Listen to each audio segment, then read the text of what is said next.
Yun ang problema nyo, hindi nagpapalit ng kambyo. Nakatulang, drive to, tapos nagsasign.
Yan, finally naayos din yung Audi Q3 ni Ninong Boss John.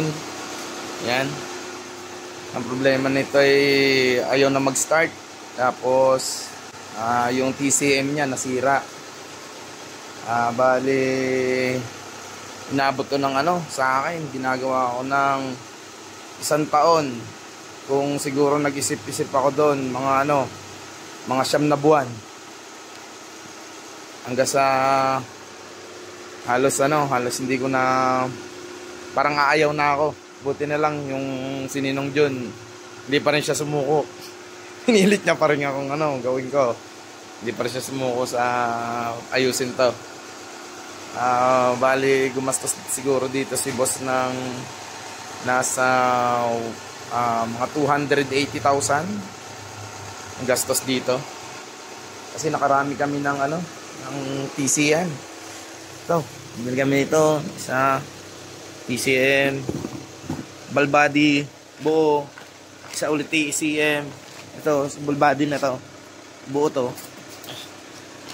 Buong binili namin itong ball body, pero wala yung TCM, kasi may TCM na kami. Ball body binili namin, hindi rin ubra. Lagi lang naka-limp mode, lang.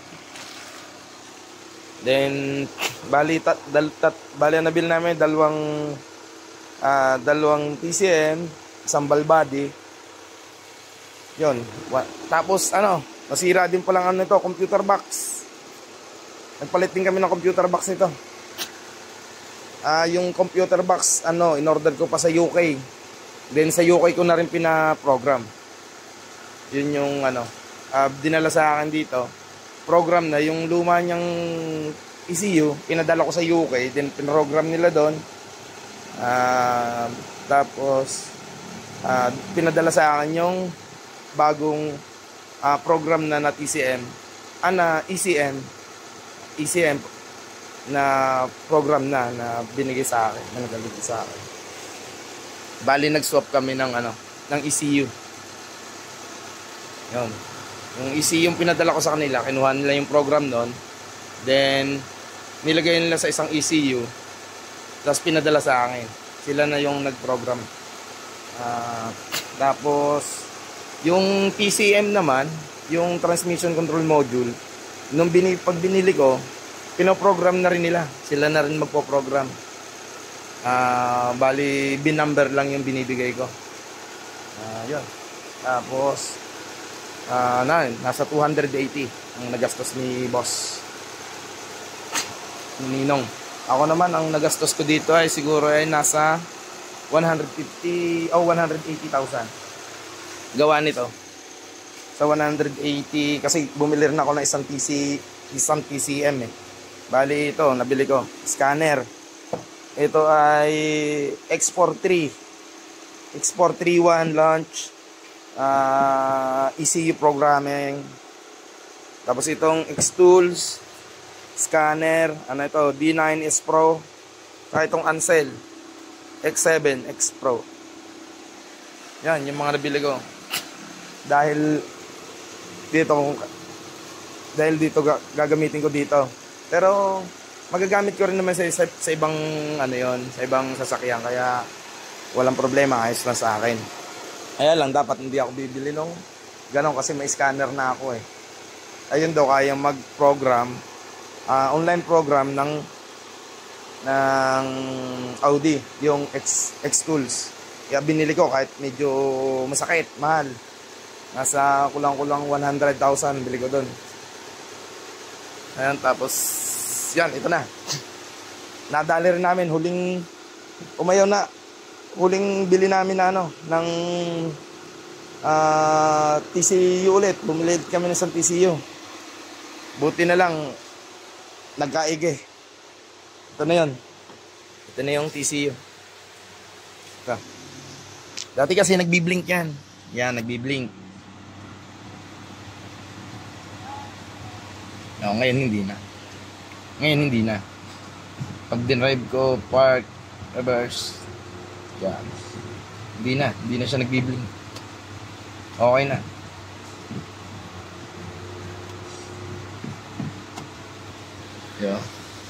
Yun. Kaya natutuwa ako na naayos din sa wakas. Siyempre, natutuwa rin si Ninong Juntel. Nagawa na yung sasakyan niya. Kasi ano pa to, hindi pa tapos niyang hulugan eh. Tapos nakatiengga daw na ano siya, parang ano yung pagka kasi nakikita niyo sa sakyang ano, hindi nagagamit, parang masama lagi ang loob.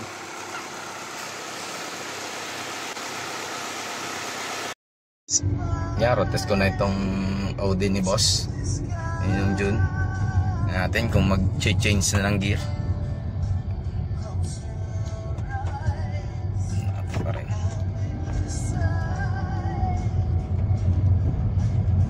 Nag-3 na. Or